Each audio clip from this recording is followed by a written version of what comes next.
Yo, yo, yo, welcome to another episode of Mind of Lamore. I hope everybody's feeling good today. I know it's a lot of people not feeling good. The elections is finally over. That stress, that anxiety is finally gone for some people. Some people are taking it really hard, acting like it's the end of the world. At the end of the day, the world is still spinning. You still got to do what you got to do for you. No one in office is going to change the life that you control, and it just is what it is. Today I was on TikTok today, just talking about the aftermath and kind of just speaking on why Kamala lost. And it's crazy how emotional so many people get with this. People calling me names, and I'm just like, dude, all I'm doing is explaining why she wasn't able to grab the American people, why she didn't win. Because when you really look at the numbers, it was a landslide.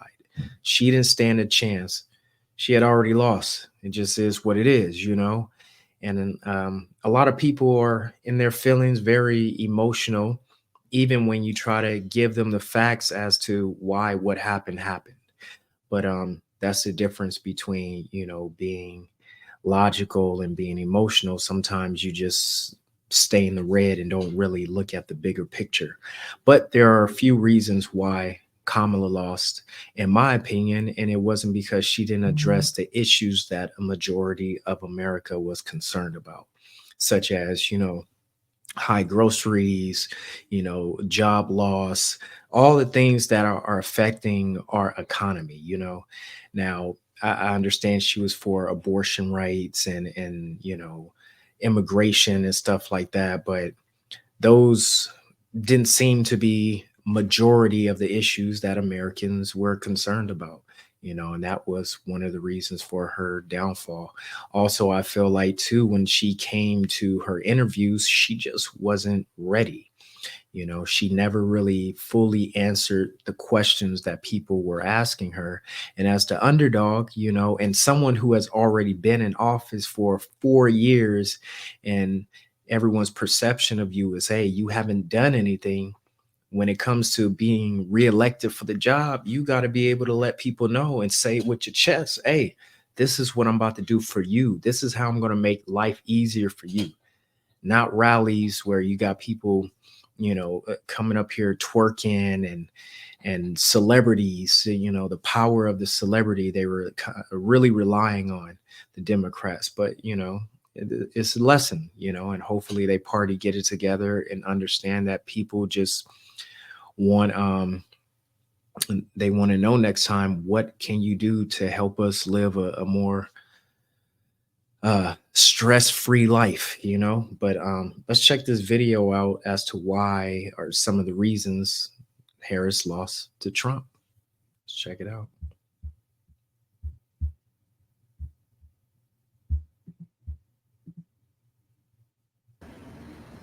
Now let's talk about the fallen soldier in this battle, Kamala Harris, who practically bled votes in this election. Out of the 538 electoral college votes, you need 270 to become the US president. According to projections and leads, Harris got 226. She couldn't win in a single swing state, not one. She failed to outperform President Joe Biden's 2020 record in a single state. She lost ground with female, Latino, and Asian voters. So where did it all go wrong for her? Was it her baggage from the Biden administration? Was it the economy, immigration, all of the above, or something else altogether? Our next report tells you why Harris lost. You won't hear from the vice president tonight,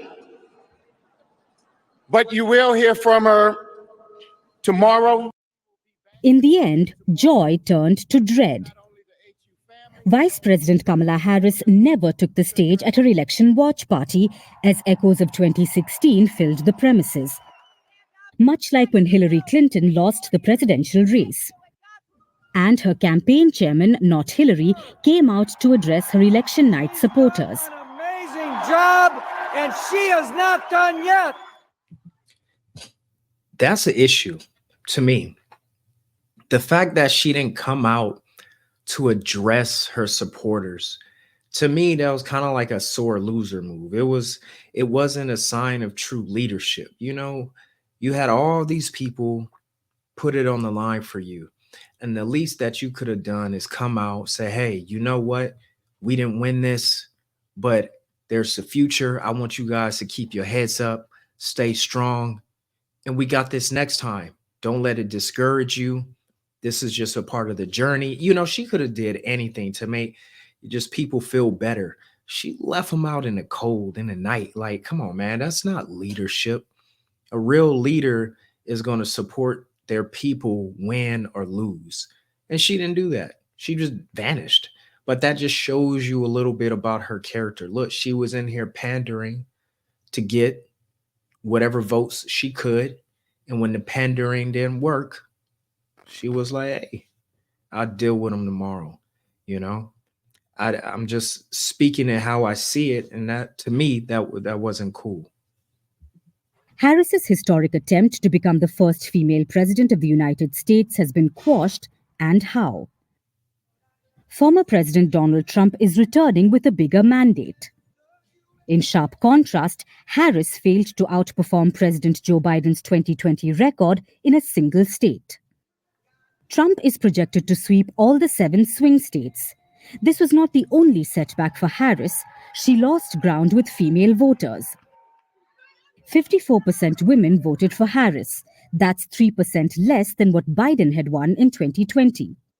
She also lost out on Latino and Asian votes, with a loss of 6% in Latino votes compared to Biden's win in 2020. So, where did it all go wrong for Kamala Harris? The first reason is Harris herself. She is not battle-tested.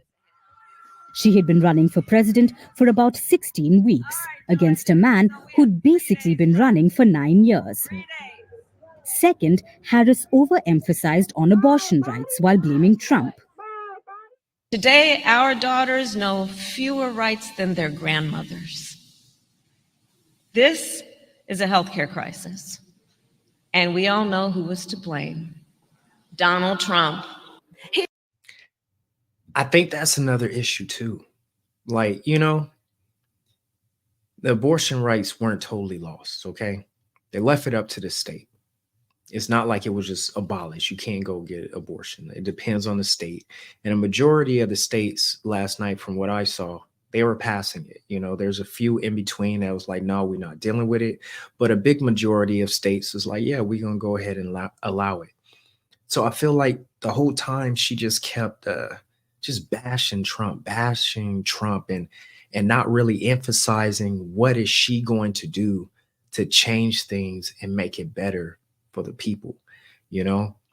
And then when she says, you know, my daughter today, whatever she said right now, my granddaughter has less rights than my grandma. That's not true. You know, like, okay, they reversed the Roe versus Wade, but they just left it up to the state. So it's not like everything was just totally taken away. And I feel like they emphasized on that a little too much as their main thing. And a majority of the US is not worried about that. When people are struggling to make ends meet and buy groceries, and the last thing on people's minds right now is abortions. Like, people not even getting enough money to be out there just doing the do like that, worried about getting knocked up, like, you know? So I think that's something that really hurt her a lot, by just really emphasizing on that. He openly says that he is, quote, proud that he overturned Roe v. Wade. Proud. Sure, this was great for Harris. It was her party's strength. It was supposed to bring in last-minute voter surge. But what Harris forgot is that abortion may be a key issue, but it's not a unifying one in America, as sad as that is. It was the Democrats in 1992 who said, "It's the economy, stupid." That was their slogan. And Harris should have remembered it. Mm-hmm.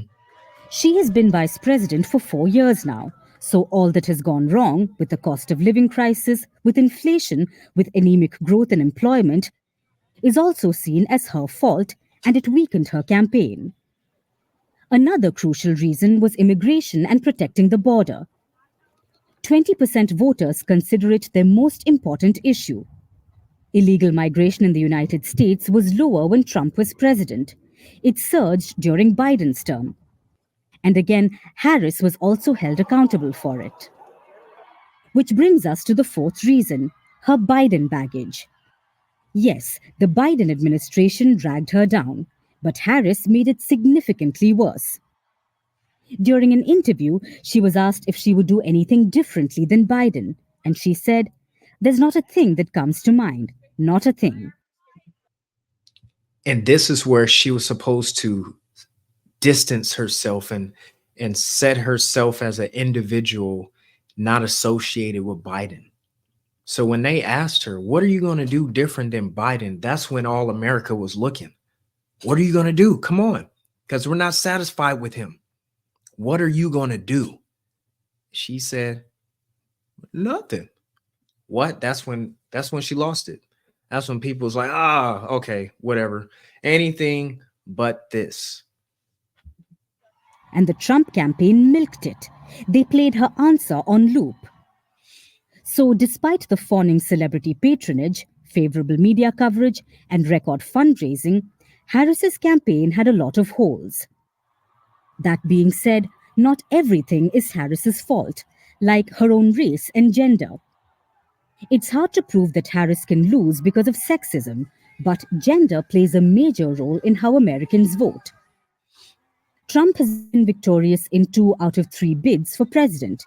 He lost to a fellow white man, but defeated both his women challengers. For Harris, everything that can go wrong has gone wrong, paving the way for Trump's so-called greatest comeback.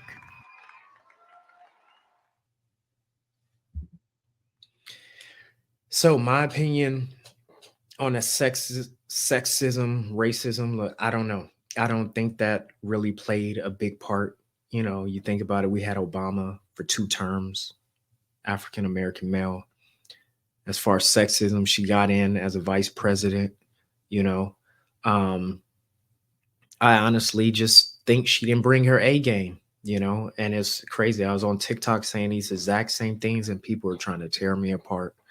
They're like, oh, you Uncle Tom, you're this and that. And I'm just like, dude, y'all, you can do nothing but laugh, you know, because when people can't try to understand a difference of opinion or see the facts, that's just, hey, you stuck in your emotions. Like, I get it, you're upset, but life goes on, you know.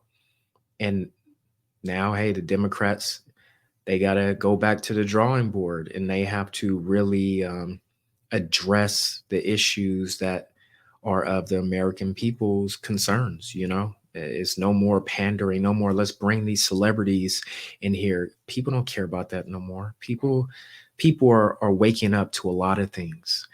And the power of celebrity is kind of slipping because as with this campaign, they saw a lot of celebrities are for purchase or for buy, you know. Hey, there was even a few of them such as Cardi B, Usher, who said in interviews long ago, we're not getting into politics. We don't, no, that's not our thing.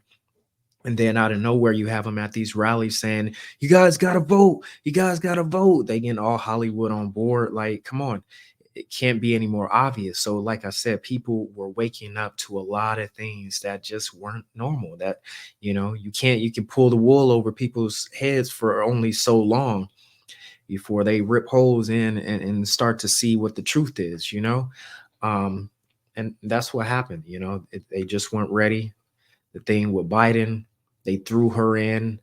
She wasn't even the number 1 pick for the Democratic Party. It just a lot went wrong, you know. And like I said, me personally, I don't think she was a strong enough candidate. I'm not one that just looks at race, and I don't know what Trump is going to do, but she didn't make it clear what she was going to do. And that was the issue, you know. But all I got to say is I hope people set their differences aside, actually like come together. This is over. At the end of the day, like I said, the world is still spinning. we still got to go out here and live our lives and do what we have to do. And I hope that Trump does make things right with America. I hope everything does get better so people can stop fighting and distancing themselves over politics. I know a few people who they got very sensitive over politics and decided not to speak to me anymore because I just didn't really care about it. Like at the end of the day, I said, hey, I got to do what I got to do for me, no matter what Kamala's in office, Kamala, Trump, when Bush was in office, Obama, whoever's in office, I got to focus on being a better me every day. And what that means is elevating my health, elevating my spirit, elevating my mind, reading, getting knowledge on things to make me more financially well off. I can't depend on a presidential candidate to give me any type of handout. They're not coming to hand deliver me a check after they get elected. So, it is what it is. So I think a lot of people just need to wake up and start to put as much energy that they were putting into voting and trying to get her in office or Trump into office. They need to put that energy into themselves. And that's where the real change for the world will begin. But, any comments you have, leave below. Go ahead, like and subscribe to my channel, like this video. And I got more videos coming, but I hope everybody has a good rest of 2024 and for the years to come. Only God knows, but I just wish everybody the best. But yeah, that's it for Mind of Lamore. Hope you guys have a good one. Peace.